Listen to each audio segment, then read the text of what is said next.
সালাতে দোয়া কবুল হয়। সালাতে দোয়া কবুলের 3 জায়গা। একটা হচ্ছে তাকবীরে তাহরিমার পরে আমরা সানা পড়ি না, আমরা তো একটা পড়ি। আল্লাহর হাবিব সুন্নাহ এবং নফল নামাজে আরো পড়তেন সানা, ওই দোয়া কবুল হয়। 2 নম্বর জায়গা সালাতে সেজদায় পড়ে দোয়া করলে কবুল হয়। আকরাবু মা ইয়াকুনুল আবদু মির রাব্বিহি ওয়া হুয়া সাজিদ ফাকসিরু ফিহি দুআ। বান্দা যখন সেজদায় লুটিয়ে পড়ে, বান্দা আল্লাহর সবচেয়ে কাছে চলে যায়। তা কিন্তু বিশ্বনবী বলে, সেজদাটা তোমার রবের কুদরতি পায়ের উপরে পড়েছে। সেজদায় পড়ে দোয়া করেন।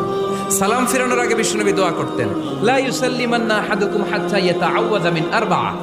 আল্লাহর হাবিব বললেন, 4 জিনিস থেকে পানাহ না আছে আমার কোন উম্মত যেন সালাম না ফিরায়। তারা যেন পড়ে, আল্লাহুম্মা ইন্নী আউযু বিকা মিন আযাবিল কবর, আউযু বিকা মিন আযাবি জাহান্নাম, আউযু বিকা মিন ফিতনাতিল মাহইয়া ওয়াল মামাত, আউযু বিকা মিন ফিতনাতিল মাসিহিদ দাজ্জাল।